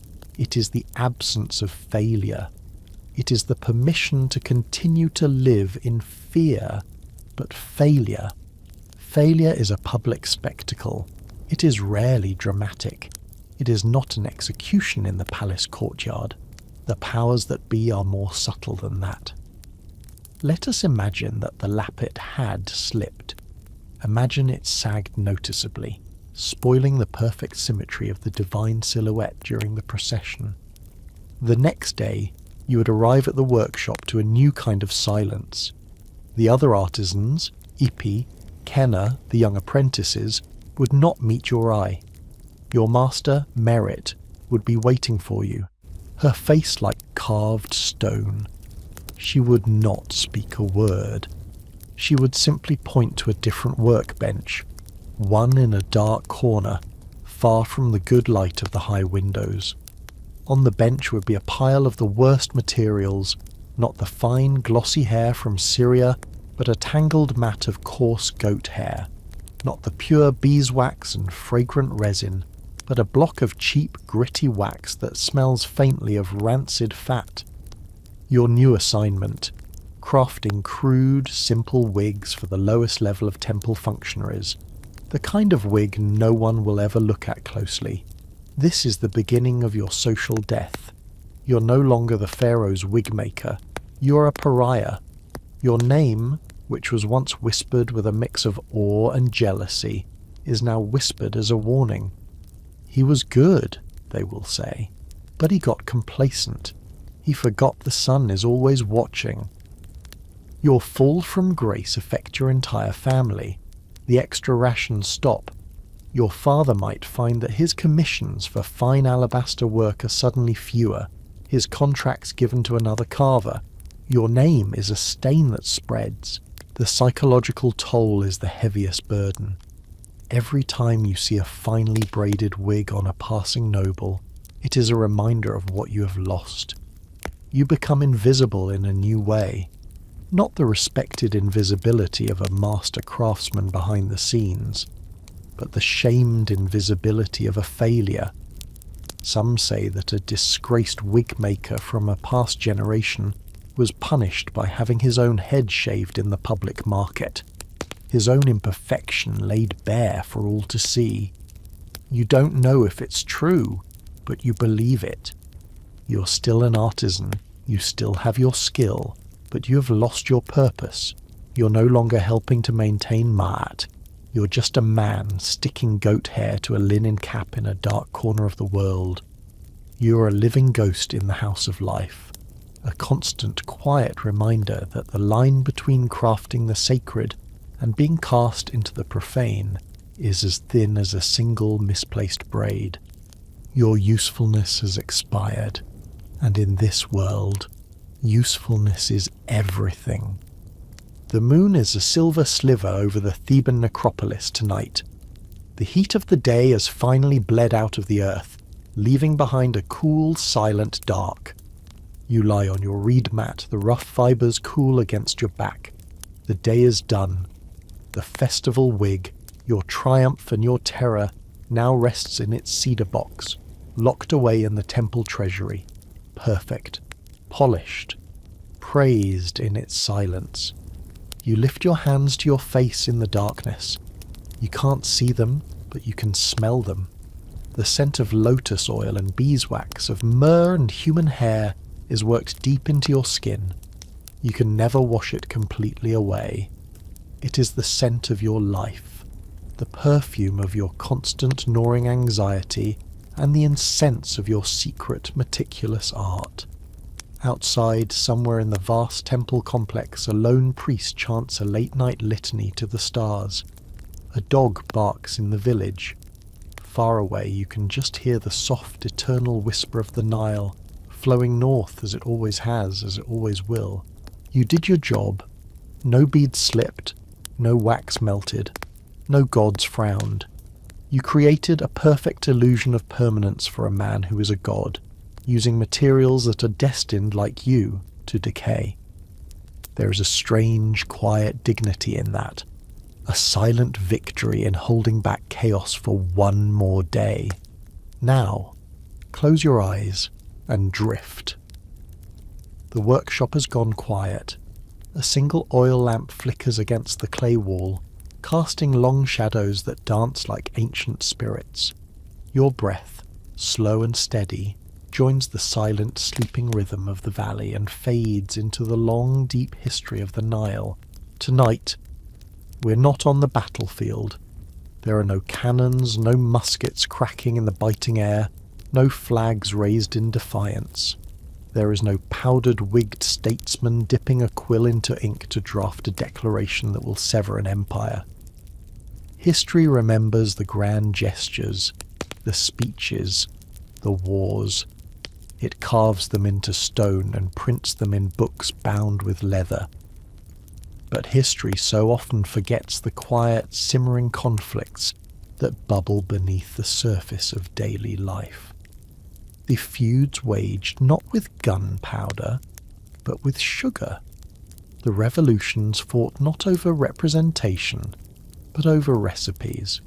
So tonight, we step away from the halls of power. We leave behind the generals and the philosophers. Instead, we push open the door to a small, stuffy kitchen in a New England town that the maps have all but forgotten. The air inside is thick with the ghosts of baking past, the phantom scent of cinnamon, the faint, sweet memory of apples, and a deep, abiding stickiness on the floorboards that no amount of scrubbing will ever lift. This is a place of quiet grudges and flour-dusted aprons, a place where honour is measured in the flakiness of a crust, and treason is using the wrong kind of sweetener. You're not a soldier. You're not a son of liberty. You're something far more integral to the colonial experience and far more overlooked. You are a baker, caught in the crossfire of the Great Molasses Dispute of 1763. And you're beginning to suspect that the real tyrant isn't a king across the ocean, but the neighbour across the green who claims his blueberry tart is divinely inspired. This isn't a story about founding a nation. It's about the petty, domestic and deeply human squabbles that truly define the era. It's about pie, and this is why it sucked. You were born into a world of butter and bitterness. Your first memory is not of your mother's face, but of the scent of yeast clinging to her apron. Your first toy was not a rattle, but a wooden spoon, worn smooth and dark from 1,000 turns in a mixing bowl. Your family name wasn't known for its wealth or its piety, but for a single, legendary apple crumble that won the Fall Harvest Prize in '48. A victory that has hung over your family ever since, like a holy relic and an unbearable burden. Your home is a small, timber-framed house huddled with a handful of others around a town green. The air always carries a mix of salt from the nearby coast, wood smoke from the chimneys, and the ever-present cloying sweetness of your trade. Life is governed by the seasons. Spring is for rhubarb, sharp and promising. Summer for berries, fat and bursting with juice. Autumn is the season of judgment, the apple and pumpkin harvest, when a baker's worth is truly tested. Winter is for molasses, and for hoping the stores last until the thaw. Molasses is the lifeblood of this place. It is the currency of the kitchen, the sweetener of the masses, the dark, viscous soul of every respectable dessert. It is what separates a proper gingerbread from a sad, spiced biscuit. But this lifeblood is being squeezed.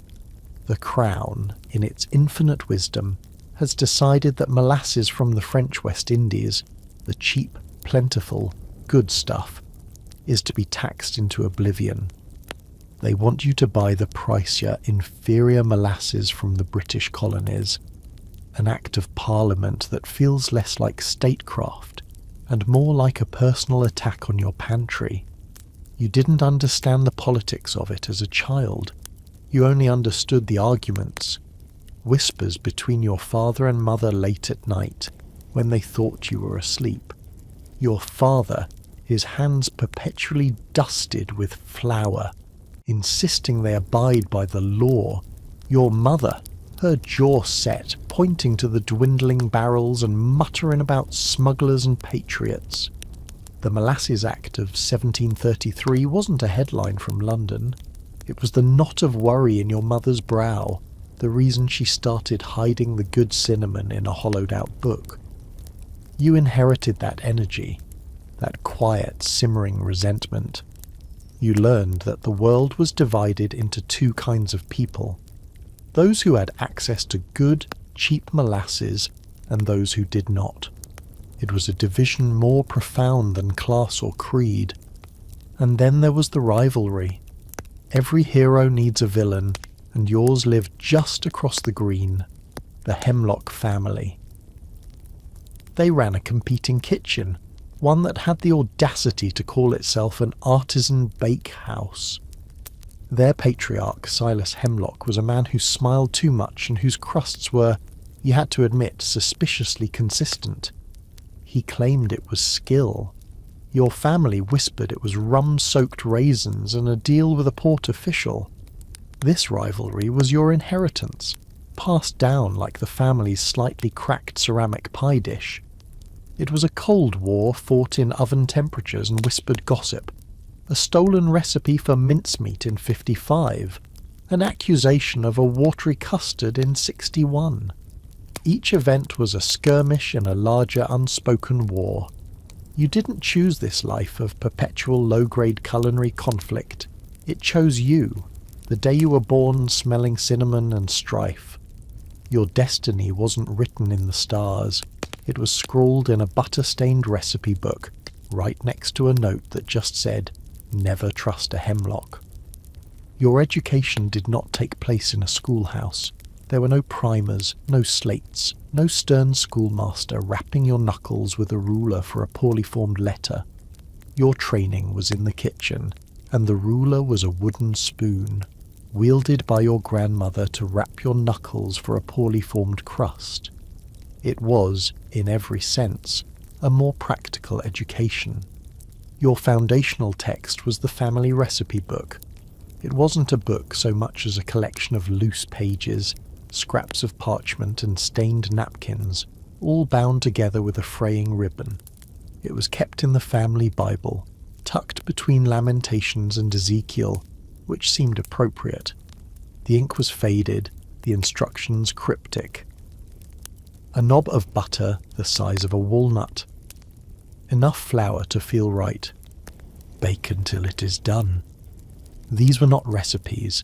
They were spiritual guidance, demanding intuition, faith, and a deep understanding of the kitchen's fickle soul. You learned the seasons of the oven. You learned that on a humid summer day, the dough would be slick and lazy, refusing to rise. On a biting winter morning, it would be stiff and stubborn, cracking under the rolling pin.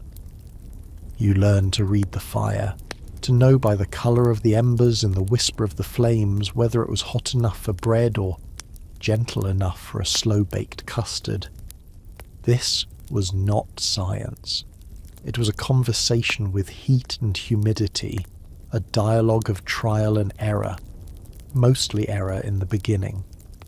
Many of your early attempts were offered to the pigs, who, to their credit, were rarely critical.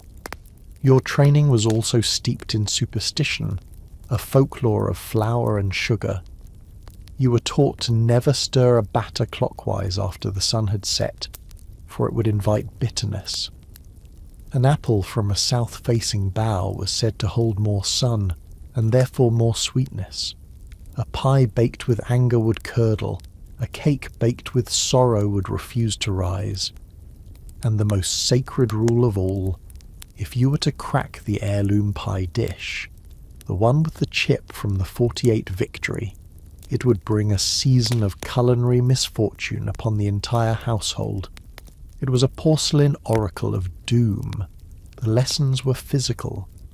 You learned the right consistency of a pastry crust by the feel of it under your fingertips, the way it should yield, but not break. You learned the strength of your own arms by kneading dough until your shoulders ached, the rhythmic push and fold becoming a form of meditation.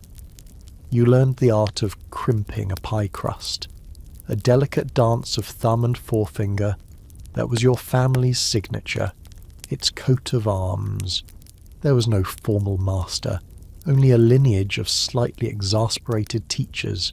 Your mother taught you patience. Your grandmother taught you frugality, how to use the soured milk for scones, how to render every last bit of fat from a slab of bacon. Your aunt, a woman whose face was perpetually puckered as if she'd just eaten a lemon, taught you the importance of precision with a sharp word and an even sharper slap to the back of your hand when you used too much ginger. "A spice is a whisper, child," she'd say, "not a scream." You were not trained to be an artist. You were trained to be a survivor. You learned to make do when the French molasses was gone, and you were left with the thin, metallic British alternative. You learned to stretch the cinnamon with ground nuts. You learned that a well-placed lattice top could hide a multitude of sins, from a cracked filling to a slightly scorched edge. This wasn't about creating perfection. It was about creating sustenance, creating comfort, and most importantly, creating a pie that was just marginally better than Silas Hemlock's. That was the final and most important lesson of your apprenticeship. The day does not begin with the sun. It begins with the yeast. Long before the first rooster has cleared its throat, you are awake in the chilled, dark air of the house. Your first act is to go to the starter, a stoneware crock of bubbling, sour-smelling life that sits by the hearth. You feed it with a spoonful of flour and water, whispering to it like a fussy child. It is the heart of your home, and if it dies, a part of the house dies with it. Your world is one of small repeated rituals. You move through the pre-dawn gloom, your bare feet learning the specific geography of the floorboards. Which ones creak, which ones are permanently sticky from a molasses accident in your grandfather's time. The accident has become family lore, a cautionary tale about the dangers of haste and poor lighting. You fetch water from the well, the rope stiff and cold in your hands, the bucket emerging from the darkness with a heavy splash. You grind the day's spices, the sharp, clean scent of nutmeg and clove cutting through the sleepy air. Everything is work, everything is friction. The world does not yield easily. By the time the sun begins to bleed across the horizon, the kitchen is already warm, the oven breathing heat into the room. This is your sanctuary and your prison.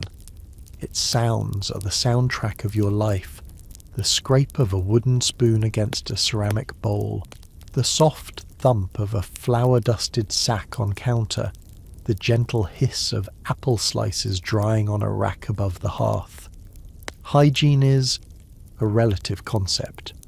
You wash your hands in the morning, but by midday they are coated in a permanent patina of flour, butter, and dried fruit. You wipe them on your apron, a garment that serves as a towel, an oven mitt, and a historical record of every meal you've made for the past month. You call it seasoning the linen. Silas Hemlock probably uses imported French soap. You try not to think about it. The day is a constant battle against entropy. You swat bees away from the cooling pies. You set traps for the mice that believe your flour sacks are a public granary. You watch the sky, praying the humidity doesn't drop and ruin the delicate balance of your bread dough. Fear is a constant low hum beneath the surface of your work. Not the fear of death or damnation, but the fear of scarcity. The fear of the cinnamon running out. The fear of a bad apple harvest. The fear that your dog, a creature of profound stupidity and indiscriminate appetite, will finally manage to get into the pantry and eat the Thanksgiving tarts. Again. Between the bakes, your mind is not idle. This is when you plot. It is a polite New England sort of plotting. You watch the Hemlock house from your window, noting the frequency of their chimney smoke. You listen to the gossip from the woman who does their laundry, picking up vital intelligence about their dwindling sugar supply. You devise new, intricate lattice patterns for your crusts, small acts of decorative warfare. Your grudges are not loud and violent. They are slow-cooked, simmering year-round until they are rich and complex. As evening falls, the work does not end. You clean your tools, bank the fire, and set the dough for the morning's bread. The house settles. The floors creak with the cooling air. You sit at the table, your body aching, and look at the fruits of your labour lined up on the counter. A row of pies, each one a prayer for a good sale at the market tomorrow, a prayer that yours will sell out before the Hemlocks, a prayer that the Reverend will mention your crust in his Sunday sermon. In this small world, this is victory. This is all there is. There is a myth about the colonial kitchen, a romantic painting of a rosy-cheeked woman in a pristine apron, pulling a perfectly golden brown loaf of bread from a charming brick oven. It is a lovely image. It is also a lie. The reality of your work is a world of soot, splinters, and sheer, dumb luck. Your primary tool, your partner in creation, and your most formidable adversary is the oven. It is not a charming brick alcove. It is a gaping cast-iron maw built into the stone of the hearth, a beast that creaks and groans with the changing weather. It has no temperature gauge. You gauge its heat by instinct. by throwing a handful of flour onto its floor and timing how long it takes to brown. Too fast, and your pie crust will blacken, while the filling remains a cold, raw sludge. Too slow, and the crust will be pale and soggy, a mark of profound shame. You have a relationship with this oven built on years of painful negotiation and frequent unforgivable betrayals. Then there are the pie tins, not a matched set of shining pewter, but a motley collection of iron and tin plates, passed down through generations. Each one is a historical document. This one, with a deep dent in the side, is from 1752, when your great-aunt dropped it during a heated argument with the postmaster over the price of postage. This one, slightly warped, sat too close to the fire during the Great Pumpkin Pie incident of 58. And then there is the heirloom dish, the ceramic one. It is your family's crown jewel and its greatest vulnerability, its single crack a constant silent threat. Your molasses is stored in a heavy stoneware crock with a tight-fitting lid. It is guarded like the crown jewels. In a world where sweetness is taxed and rationed, this dark, sticky treasure is your strategic reserve. You measure it out not with cups, but with a heavy heart, each spoonful a painful expenditure. Its stickiness gets everywhere. On the doorknobs, on the cat, inexplicably on the pages of the family Bible. It is the inescapable residue of your life. The rest of your gear is humble, a set of wooden spoons, their ends splintered and worn. One of them, legend has it, was used to break up a tavern brawl over the proper way to stone a cherry, giving it a certain grim prestige. Linen cloths, worn soft and thin, are used for everything from straining cheese to bundling secret deliveries of smuggled Dutch tea. And a collection of knives, their blades sharpened down to slivers from years of contact with the grinding stone, used for peeling apples with the surgeon's precision. There is no glamour here. The myth is one of effortless abundance and rustic charm. The reality is making do. It's the constant nagging anxiety that your most essential tool, the pie dish, could shatter at any moment. It's the splinter you get from your favourite spoon.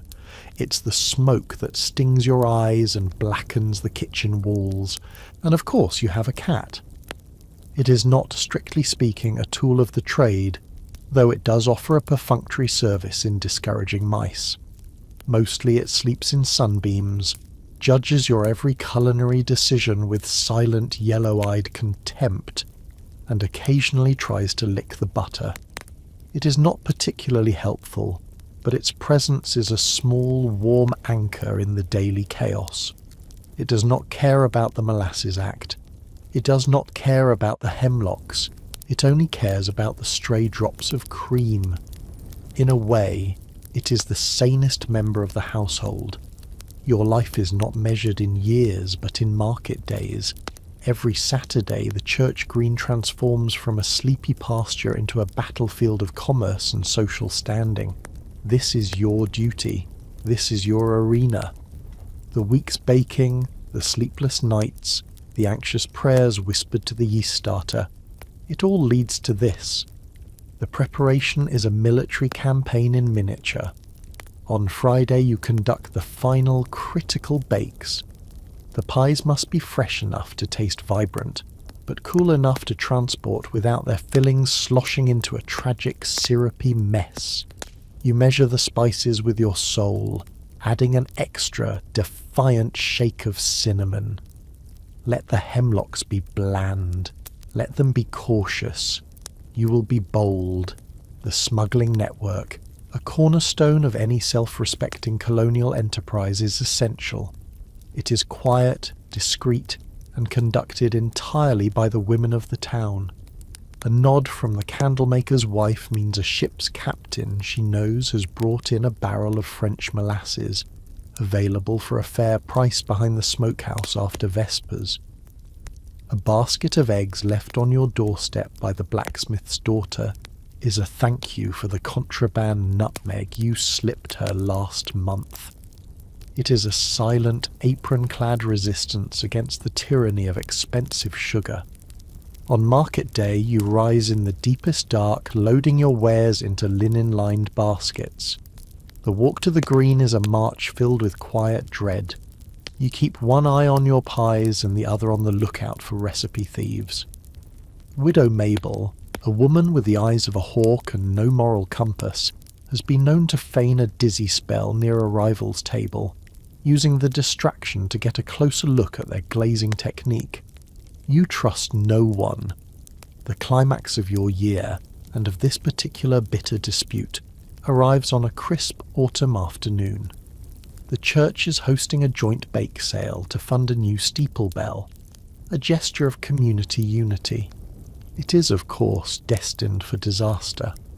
You set up your table, a proud display of apple pies with your signature lattice crust, a row of glistening pumpkin tarts, and your secret weapon. A deep dish blueberry pie made with berries you picked yourself from a secret patch in the woods. Across the green, you see Silas Hemlock arranging his own offerings. They look competent, annoyingly so. The Reverend, a man of God but a fool in the ways of pastry, is chosen to be the official judge. He tastes your pie. He smiles. He tastes Silas's pie. He smiles again. Then, in an act of catastrophic diplomatic failure, he declares, "A triumph of baking. They are so masterful, I declare them, identical in their perfection." A gasp ripples through the assembled church ladies. Identical? The word hangs in the air, an insult of the highest order. It implies one of you copied the other. Your mother, standing beside you, clutches her shawl. Mrs. Hemlock's face turns the colour of uncooked dough. Someone shouts, "A hemlock crust is never that flaky without aid of rum." Silas retorts, "Better rum than the bitter apples of a thief." And then it happens. In a moment of pure, unadulterated rage, your aunt, the one who hates wasted ginger, picks up one of your perfect prize-winning apple pies and flings it. It sails through the air in a beautiful, tragic arc of cinnamon-scented doom, catching Silas Hemlock square in the chest. Chaos erupts. A child, horrified by the waste of a perfectly good pie, begins to cry. Someone else throws a scone. Cinnamon dust flies like shrapnel, and in the ensuing pandemonium, the Reverend's beagle, freed from its leash, gets into a tray of rhubarb tarts and proceeds to vomit on a copy of the Holy Bible left unattended on a bench. It is a scene of profound domestic carnage. The steeple would not be getting its new bell this year. You are not arrested. There is no jail for crimes of passion committed with pastry. But the punishment is in many ways far worse. You face public culinary shame. The walk home from the desecrated bake sale is a silent procession of defeat. You carry your empty baskets, your face burning. The air, once filled with the promise of profit and praise, now tastes only of humiliation and airborne cinnamon. You don't speak. Your mother doesn't speak. Even your aunt, the instigator, is grimly silent. The only sound is the squelch of apple filling on your father's boots. The consequences are swift and brutally quiet. Your family's tavern, which serves your pies, is unofficially boycotted. Men who once praised your father's ale now walk past, tipping their hats to the Hemlock establishment on the other side of the green. One morning, you awaken to find your sign defaced. Someone has scrawled a message in what appears to be molasses. It says, "Too much nutmeg, traitor." The insult is twofold, an attack on your spice palette and a waste of precious sweetener. It is devastating. The church pew becomes a map of your social standing. Your family, once seated comfortably in the middle, is now subtly shifted week by week, closer to the drafty door at the back. People who once greeted you with warm smiles now offer only a tight, thin-lipped nod. Whispers follow you down the aisles of the general store. You hear them speculate about your crust, your jam, and the structural integrity of your long-suffering pie dish. Your cracked dish becomes a metaphor for your cracked reputation. You are ostracized, an outcast in a world that is only a few dirt roads wide. The loneliness is a heavy, indigestible thing. You bake now not with joy, but with a kind of grim defiance. Your kitchen, once a place of warmth and community, feels like a fortress. You, its sole besieged occupant. Yet, not all is lost. In the quiet corners of this conflict, a resistance is forming. One evening, a basket appears on your doorstep. Inside is a bundle of perfect crisp apples and a small unmarked bottle of dark, rich, clearly illegal French molasses. There is no note. None is needed. It is a silent acknowledgement from an anonymous ally. A recognition that you fought the good fight. You realize that while you may have lost the public war, you have supporters in the shadows. The underground pie resistance is real, so you continue your work, but differently. You bake by candlelight, late into the night when you know the rest of the town is asleep. You fill your orders for the secret network of molasses smugglers and crust truthers. You're no longer just a baker. You're an outlaw baker, a purveyor of contraband sweets and righteous indignation, whispering never again into your flour-dusted apron as you perfect a new, even more seditious lattice design. The shame still stings, but it is now mixed with something else, the quiet pride of the unjustly condemned. The fire in the hearth has burned down to embers, painting the stone in soft, pulsing shades of orange. The house is quiet now. The ghosts of the day's work have settled. The scent of apples has faded to a faint, sweet whisper in the air. The floor beneath your feet is still sticky. It will always be sticky. You run a hand over your apron, the fabric soft and worn, a map of your labours. You glance at the dented pie tin, sitting on the shelf where it always sits, a relic from a forgotten war. You lift the two halves of the shattered ceramic dish, its sharp edges softened by time. You place them together, a puzzle that can never be truly solved. Outside, the crickets have started their nightly sermon. A moth bumps gently against the wooden shutter, drawn to the last glimmer of your candle. The world has shrunk to the size of this room, to the slow, steady rhythm of your own breathing. You survived the Molasses War. You outlived the feud with the Hemlocks, which eventually faded not with a truce, but with the quiet exhaustion of a new generation that cared more for imported teas than for ancient pie-related grievances. You still dream of nutmeg sometimes, of cinnamon clouds and the satisfying heft of a perfect crust. The shame has softened into a story. The anger has cooled into a strange, quiet memory. At town gatherings now, when someone coughs and says, "Remember the great tart debacle of '63? A knowing silence falls over the old folks. A few people smile into their cups. Most just look away. It has become folklore. Maybe tomorrow you'll bake something new, something for yourself, something without history or expectation baked into it. But not tonight. Tonight the cinnamon sleeps, the oven is cold, the house is still. Now, close your eyes and drift. The hearth has gone quiet. A single candle flickers against the stone. Your breath, slow and steady, fades into history.